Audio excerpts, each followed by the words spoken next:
মা, আপা তো পালিয়ে গেছে। কনের ছোট বোনের মুখ থেকে খবরটি শুনতে পেয়ে উঠানে থাকা বরযাত্রী শোরগোল তুলে দিল। বিয়েবাড়ি মুহূর্তেই পরিণত হলো রম্যবাড়িতে। আশেপাশের মানুষগুলো সিসি শুরু করে দিয়েছে।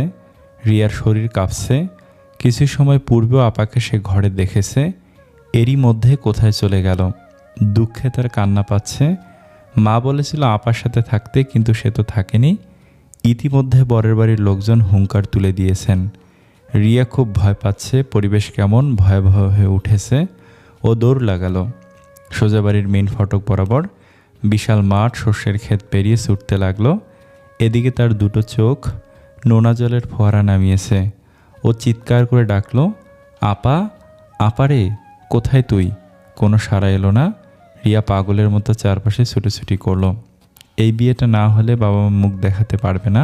নিজেকে অপরাধী মনে হচ্ছে ওর। ও এবার কাঁদতে লাগলো। এক পর্যায়ে মাটিতে বসে পড়লো, পা ছাড়িয়ে কাঁদছে ও। এখন আফসোস হচ্ছে, তাই না? কণ্ঠটি কানে আসতেই কান্না থামালো রিয়া। চোখ না মুছেই তাকালো আগন্তুকের পানে। নীলরঙা ব্লেজার, বলিষ্ঠ দেহ, ফর্সা ত্বকের পুরুষটির চোয়াল শক্ত। পুরুষটি বরের ভাই। চোখ দুটো রক্তিম। রিয়ার ভয় হলো। কণ্ঠটা ক্ষীণ শোনালো।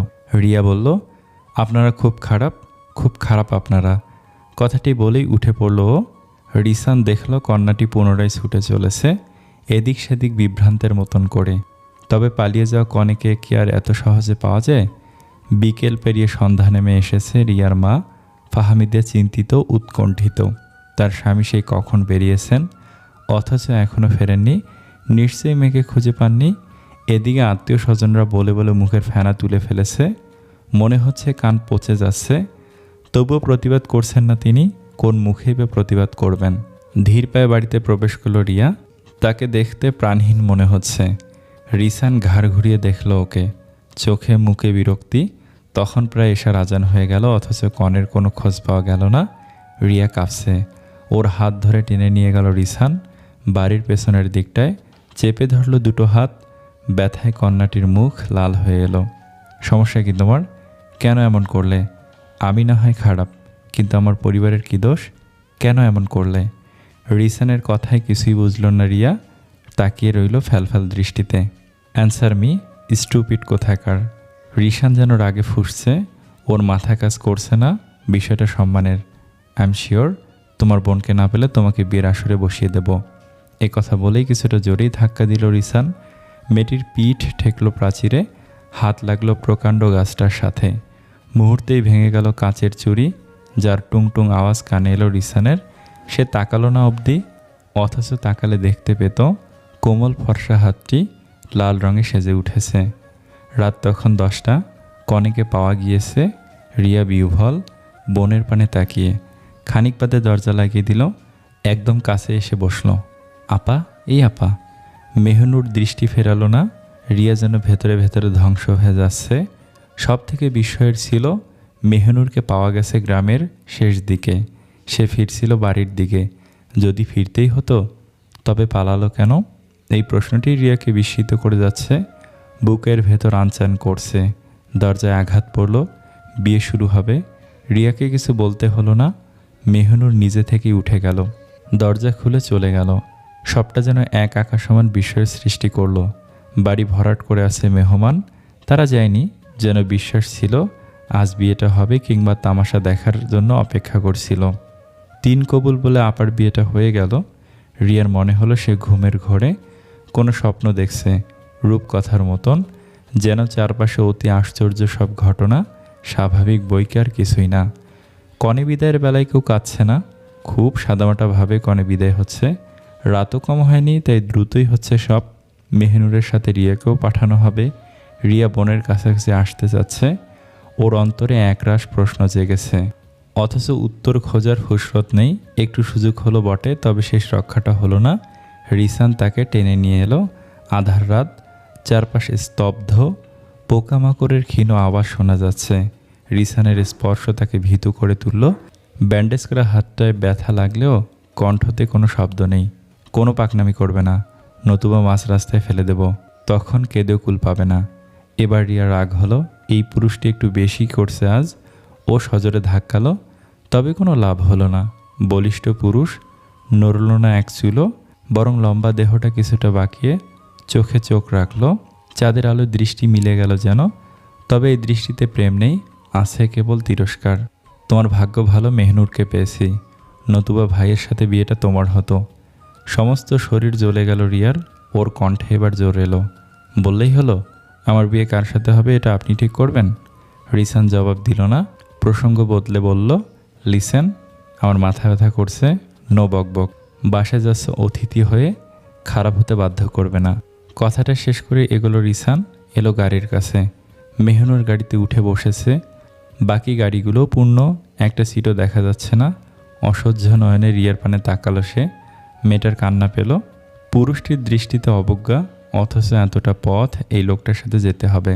4 ঘন্টার পথ, এত সময় পাশাপাশি থেকেও দুটো মানুষের মধ্যে কোনো বাক্য বিনিময় হলো না। বাসায় পৌঁছানোর পর দেখা গেল গাড়ির জানালায় মাথা রেখে ঘুমিয়ে পড়েছে রিয়া। ক্লান্তি তার মুখশ্রী জুড়ে। রিসান ওকে ডাকলো না, সোজা বোতলে থাকা পানি ঢেলে দিল। লাফিয়ে উঠল কন্যাটি। ফলস্বরূপ মাথা ঠেকল গাড়ির সাথে। ব্যথায় আর্তনাদ করে উঠল। অথচ রিসান নামের পাষাণ পুরুষের কোনো দয়া হলো না, বরং শক্ত করে বলল, অকাজ করে ঘুমাচ্ছ, লজ্জা হয় না? বিপরীতে ভাষাহীন হয়ে পড়ল রিয়া। রিসান এগিয়ে যাচ্ছে। রিয়ার রাগ হলো, তেড়ে এলো। তবে পুরুষটিকে আঘাত করার পূর্বেই পা হড়কে গেল তার। এবার সত্যি কেঁদে ফেলল। সমস্ত দিন জুড়ে ভোগান্তি যাচ্ছে। রিসান একবার ফিরে চাইল, তবে উঠালো না, বরং তার ঠোঁটের কোণ জুড়ে তাচ্ছিল্যমাখা হাসি দেখা গেল। এদিকে ব্যথা নিয়ে পড়ে আছে অষ্টাদশী রিয়া। কিছু নিয়ম ছিল, সেগুলোই পালন করা হচ্ছে। রিয়া এই সুযোগটাই কাজে লাগিয়ে মেহনুরের কাছে এলো। আপা ডাকটি পূর্ণ করার পূর্বেই চুল টেনে ধরল রিসান। চারপাশে মানুষজন।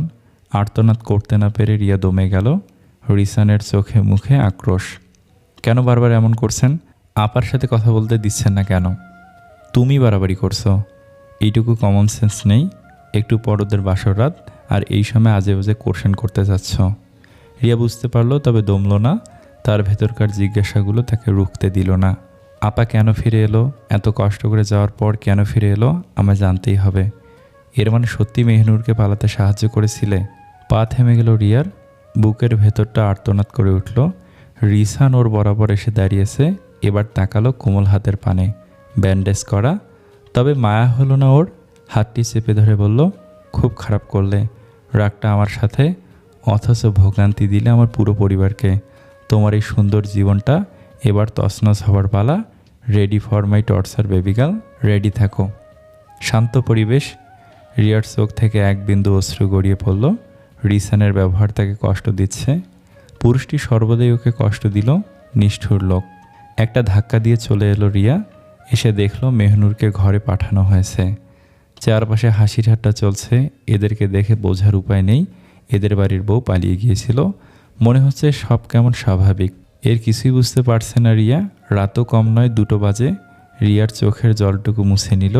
ওর থাকার জন্য আলাদা রুম দেওয়া হয়েছে, তবে সমস্যা হচ্ছে একা থাকার অভ্যাস নেই। সর্বদা আপার সাথেই ঘুমিয়েছে, তাই অস্বস্তি হচ্ছে। কিছু সময় পর রিসানকে দেখা গেল। পোশাকটি পরিবর্তন করে এসেছে, শরীরে নতুন পারফিউম দেওয়া। নজর ঘুরিয়ে নিল রিয়া। রিসান এসেই ভাইকে জড়িয়ে ধরল। জাহিদ ও মৃদু হেসে আলিঙ্গন করলো। Best of luck bro. Thank you champion. দুজনের কথোপকথনের মাঝেই রিয়াকে দেখতে পেল জাহিদ। কাছে এসে বলল, আপু কোনো সমস্যা? রিয়া কিছু বলতেই চাচ্ছিল, তবে প্রতিমধ্যে ঝামেলা তৈরি করলো রিসান। কী সমস্যা হবে? সমস্যা থাকলে আমি দেখে নেব, তুই যা। জাহিদকে পাঠিয়ে দেওয়া হলো। রিয়া বিরক্তি নিয়ে বলল, আমি একা ঘুমাতে পারি না, আপা সবসময় আমার পাশে থাকে। রিসান যেন মজা পেল। ট্রাউজারের পকেটে হাত রেখে বলল, তো এখন কি বলতে যাচ্ছ? আমি পাশে গিয়ে ঘুমাবো? কথাটি বলেই দুষ্ট হাসল রিসান। রিয়া বোকার মতো তাকিয়ে রইল। যাও এখন। আয়ুষ সদ্যবিবাহিত বোনের প্রথম রাতের প্রাইভেসি ব্রেক করবে না। অপমানে গা জ্বলে গেল রিয়ার। ও রিসানের পথে বাধা হলো। লম্বাটে পুরুষটির বুকে সজোরে ধাক্কালো। লাভ হলো না ঠিকই, তবে এতেই শান্তি মিলল ওর। শুনেন মিস্টার ইসরাফিল রিসান, আপনি আমার দেখা সব থেকে বাজে পুরুষ। রিসান হাসল। তার মাঝে খারাপ লাগা নেই। ও বরং নিচু হয়ে চোখে চোখ রাখল। And you know what? তুমি পৃথিবীর সব থেকে নিষ্ঠুর মেয়ে। সমস্ত রাত এপাশ ওপাশ করে পেরিয়ে গেল রিয়ার। নিষ্ঠুর মেয়ে কথাটি ওর হজম হলো না, বরং ওর বলতে ইচ্ছে হলো, আপনি পৃথিবীর সব থেকে নিষ্ঠুর পুরুষ, যে আমায় শেষ করে দিয়েছেন। সকাল 10টা বাজলেও ঘুম ভাঙল না রিয়ার। ওর চোখ লেগেছে শেষ রাতে, তাছাড়া গতদিন বড় চাপ গিয়েছে, তাই শরীর বিশ্রাম চাইছে। কন্যাটির ঘুম ছুটল গানের আওয়াজে। চারপাশ থেকে বেশ জোরেই গানের আওয়াজ হচ্ছে। বিরক্তি অনিচ্ছা নিয়েই উঠল ও, হাই তুলে এলো বারান্দায়। তখনই নজরে পড়ল বলিষ্ঠ দেহের পুরুষটিকে। রিয়ার চোখ যেন থমকে গিয়েছে। কোথাও একটা মায়া কাজ করছে। এককালে বড় আরাধ্যের ছিল কিনা। রুম থেকে বের হতেই চা এগিয়ে দিল সানা। একগাল হাসল রিয়া। চা কাপে চুমুক দিয়ে বলল, শরীর ক্লান্ত ছিল খুব, তাই লেট হলো। সমস্যা নেই, এখনও তো বড়বউ ওঠেইনি। এই কথা বলেই হাসল সানা। রিয়াও অপ্রস্তুত হাসল, তবে এর ভেতরটা হাসছে না।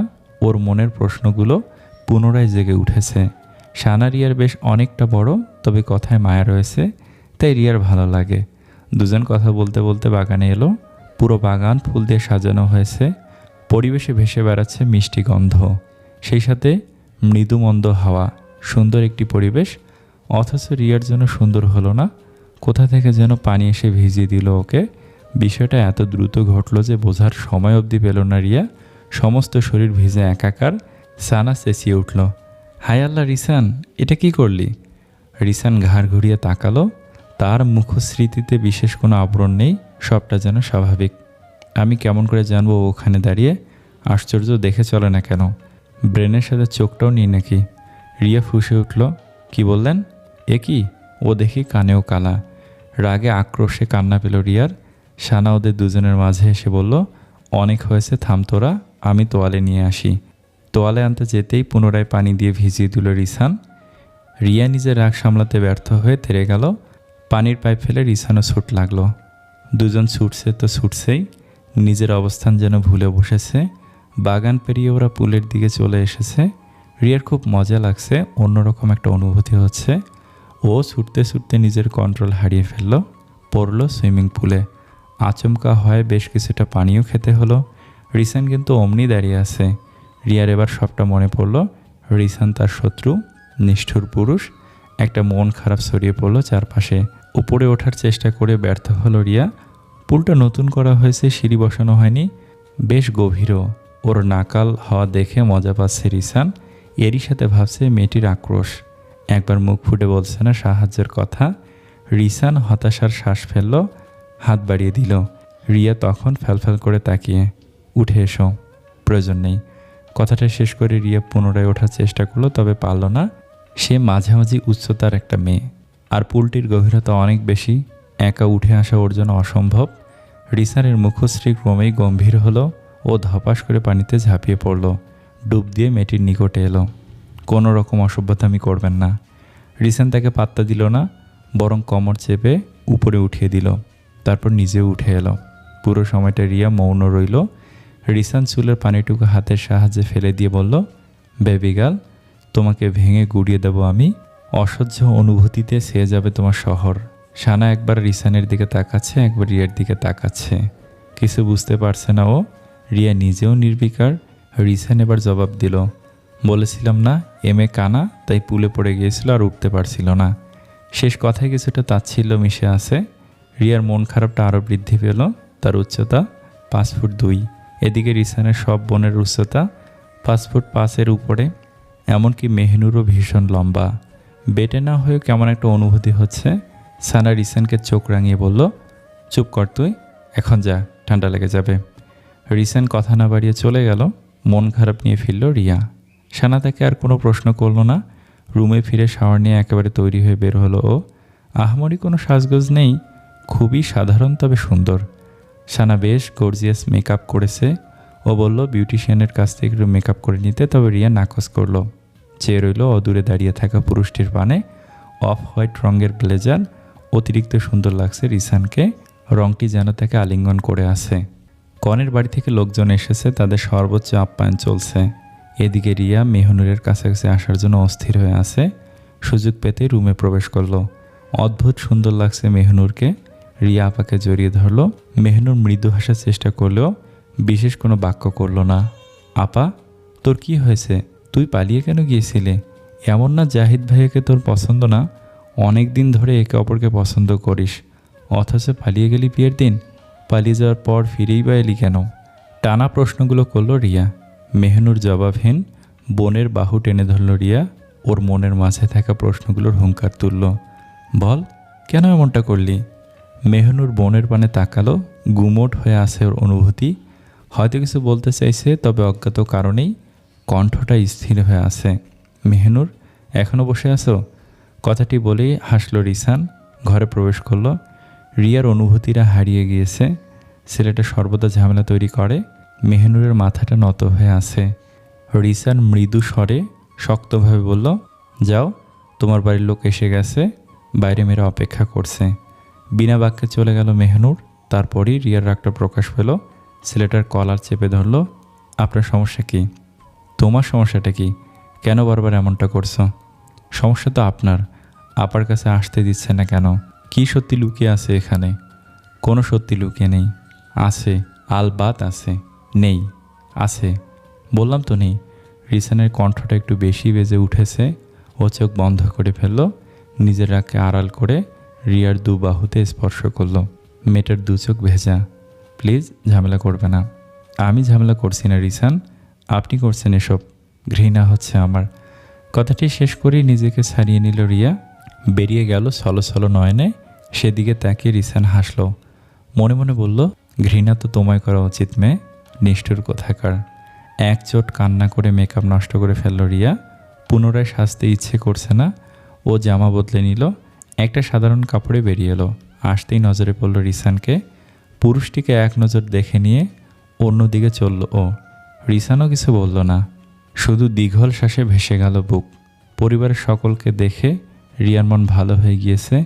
সুযোগ বুঝে মাকে নিয়ে আড়াল হলো সে। মা, বাসার কি অবস্থা? তেমন কিছু ঘটেনি। আশেপাশের মানুষরা আপাকে খারাপ বলেছে, তাই না? সে তো বলবেই। যাকে এখন ওসব কথা বলে লাভ নেই। রিয়ার কণ্ঠটা থেমে গেল। ওর মনে প্রশ্ন জাগলো, সবাই এতটা স্বাভাবিক কেন? তবে উত্তর নেই। রিয়ার খাওয়া হয়নি। এদিকে পেটে ক্ষুধার যন্ত্রণা চলছে। ও খাবার নিয়ে বসলো। সকলের খাওয়া শেষ, তাই একাই খাচ্ছিল। অমন সময় জ্বালাতে এলো রিসান। লাঞ্চে কতবার খাও তুমি? এক টুকরো মাংস কামড় দিয়েছিল রিয়া। ওর খাওয়া থেমে গেল। চাইলো পুরুষটির পানে। এভাবে খাওয়া মানে অপচয়। তোমার এই খাবারটি আরেকজন খেতে পারত। আপনি আমায় খোঁটা দিচ্ছেন? কিছুটা। অপমানিত বোধ হলো রিয়ার। খাবারটা প্লেটে রেখে উঠে যাচ্ছিল। রিসান ওকে থামিয়ে দিল। খাবার রেখে যেতে নেই। আমার খাওয়া হয়ে গেছে, হাত ছাড়েন। বললাম না খাবার রেখে যেতে নেই? একটু আগেই খোঁটা দিয়েছেন। দিয়েছি, এখন বলছি খাও। খাবো না। জেদ করলে আমি খাইয়ে দিতে বাধ্য হব। আশা করছি এটা তোমার জন্য শুভ হবে না। দাঁত কিরমির করে উঠল রিয়ার। এই পুরুষটির দৌড়ও জানে, তাই পুনরায় খেতে বসতে হলো। রিসান নিজের হাতে কোক ঢেলে দিচ্ছে। রিয়া সেটা তুলতে যেতেই গ্লাস নিয়ে খেতে শুরু করলো। বিস্মিত হয়ে তাকিয়ে রইল রিয়া। এদিকে রিসানের অধর জুড়ে ফিসেল হাসি। রিসিপশনের পর মেহনুরকে আর পাঠানো হলো না। কনের বাড়ির লোকে খালি হাতেই ফিরতে হবে। রিয়া বারবার বলল যাতে মেহনুরকে পাঠানো হয়, তবে তা হলো না। কোনো কাজে দিল না তার বলা কথাগুলো। ঠিক হলো, মেহনুরের সাথে রিয়াও কিছুদিন থাকবে। স্বাভাবিকভাবেই জামা কাপড় নিয়ে ঝামেলা হলো। রিয়ার সাইজের সাথে কারো মিল নেই। দুই বাড়ির দূরত্ব কম নয়। তার চেয়ে ভালো নতুন কিছু জামা কাপড় কিনে নিবে। কনে পক্ষের বিদায়ের পরপরই শপিংয়ে বের হলো ওরা। রিসান, জাহিদ, মেহনুর আর রিয়া যাবে। দুটো গাড়ি বের করা হয়েছে। রিয়া মেহনুরের সাথে যেতে নিলেই হাত ধরে আটকে দিল রিসান। ভাইয়া, তুই মেহনুরকে নিয়ে যা, আমি আমার বেয়ানকে নিয়ে যাই, নতুন করে একটু পরিচিত হয়ে নেই। প্রতিবাদে সুযোগ মিলল না। তার আগেই রিয়াকে নিয়ে এলো রিসান। গাড়ির দরজা খুলে বলল, যাও। এমনটা কেন করলেন? জাহিদ ভাইয়ের সামনে আমি তো কিছু জিজ্ঞাসা করতে পারতাম না। তাহলে? তুমি একটা গাধা। সরি, গাধি। আশ্চর্য, এখানে গাধামির কি দেখলেন? ওরা নিউলি ম্যারিড কাপল, আলাদা স্পেসের দরকার আছে না? রিয়া থেমে গেল। উঠে পড়ল গাড়িতে। মৃদু স্বরে গান বাজছে। সেই গানগুলো একদমই পছন্দ নয় ওর। মিউজিক চেঞ্জ করেন। করব না, আমার ভালো লাগছে না। তাতে আমার কি? সেটাই, আপনার কি? কথাটি বলেই মন খারাপ করে ফেলল রিয়া। জানালায় মাথা ঠেকিয়ে রইল। রিসান ওর পানে একবার চাইল। মিউজিক অফ করে দিয়ে বলল, জানালায় মাথা রেখো না, যে কোনো সময় অ্যাক্সিডেন্ট হতে পারে। তাতে আপনার কি? প্রশ্নটি করে রিসানের দিকে চাইল রিয়া। ছেলেটা চুপ হয়ে গেল। মুখটা কিছুটা শুকনো দেখালো। অথচ রিয়া অমন করেই চেয়ে রইল। কোনো উত্তরের আশায় নয়, এক বুক হাহাকার নিয়ে চেয়ে রইল। শপিং থেকে ফেরার পথে অনেক স্ন্যাক্স আনা হয়েছে, উদ্দেশ্য আড্ডা দেওয়া। এখন কিছুটা ঠান্ডা পড়েছে, রাতে ঈষৎ কুয়াশার দেখা মেলে, বাগানে আড্ডা দেওয়া যাবে। বাড়ির সব বাচ্চারা হাতে হাতে কাজ করছে। রিয়া এসবের কিছুই জানে না, ও এমনি বাইরে ঘুরতে এসেছিল। তখনই সানার সাথে দেখা। আরে রিয়া, এসে পড়েছো? তোমাকেই ডাকতে যাচ্ছিলাম। এখানে কি হচ্ছে আপু? আড্ডা দিব, বারবিকিউ করা হবে, আসো আসো। বিশাল মাদুর পাতা হয়েছে, সেখানে গিয়েই বসলো রিয়া। ওর পাশে বসলো নিতু আর রুবাই, রিসানের ছোট চাচার ছেলেমেয়েরা। দুজনের বয়সের ব্যবধান 1 বছর হলেও একই সাথে ক্লাস 4-এ পড়ছে ওরা। খানিকটা দূরেই বারবিকিউয়ের ব্যবস্থা করছে রিসান, কয়লা ধরাচ্ছে সে। রিয়া, নিতু, রুবাই গল্প করছিল। এটাই যেন আর সহ্য হচ্ছে না রিসানের। নিতু, রুবাই, এদিকে আয় তো তোরা। কোনো কাজ নেই, তবু উল্টাপাল্টা কাজে পাঠিয়ে দিল ওদের। এবার রিয়া একা। ছেলেটার এই বদ মতলব বুঝতে পারে রিয়া, তবে কিছুই বলে না। খানিকক্ষণ যেতেই জাহিদ ও মেহনুর উপস্থিত হয়। দুজনেই চুপ করে বসে থাকে, রিয়াও তাই করে। তবে কোথাও একটা দীর্ঘশ্বাস আসে, সব মিলিয়ে যায়। কয়লায় আগুন ধরিয়ে এদিকে আসে রিসান, জাহিদের সাথে হাত মিলায়। তোরা এখানে কেন? শানেই তো আসতে বলল। কী যেন আয়োজন করেছিস? এটা তো সিঙ্গেল পার্টি ব্রো। তাতে কি, আমরা জয়েন হবই। আচ্ছা, তাহলে কাজ করতে হবে। ওকে, রাজি। এদেরও কাজে পাঠিয়ে দিল রিসান। রিয়া চোখ ছোট করে ফেলল। এই যে মিস্টার। থামলো রিসান। রিয়া উঠে এসে ওর বরাবর দাঁড়ালো। সবাইকে আমার কাছ থেকে সরিয়ে নিচ্ছেন, তাই না? ভাবলেশীনভাবে উত্তর দিল। ছেলেটার এই স্বীকারোক্তি মানতে কষ্ট হচ্ছে রিয়ার। ও নাক ফুলিয়ে রইল। সবাইকে সরিয়ে দিলেন। এখন আমি কি আপনার পেছন পেছন ঘুরঘুর করব? দেখি কি করতে পারেন। সত্যি তেমনটা হলো। রিসান যেখানে যাচ্ছে রিয়াও সেখানে যাচ্ছে। যেভাবে অঙ্গভঙ্গি করছে ঠিক তেমনটাই করছে ও। সাধারণভাবেই বিষয়টি বিরক্ত করে তুলল রিসানকে। ও এগিয়ে এসে মেয়েটির চুল টেনে ধরল। আর একবার এমন করলে একদম পানিতে ফেলে দেব। আমি সাঁতার জানি। আচ্ছা, ফেলে দেই তবে। এই না, কথাটি বলেই ধাক্কালো রিয়া। রিসান কিন্তু ছাড়ল না, বরং কিছুটা কাছে টেনে নিল। ওর উত্তপ্ত নিঃশ্বাস মেয়েটির মুখে পড়তে শুরু করেছে। অনাকাঙ্ক্ষিত কিছু ঘটার পূর্বেই রিয়া আটকে দিল। রিসানও অপ্রস্তুত বোধ করল, ছোট করে বলল সরি।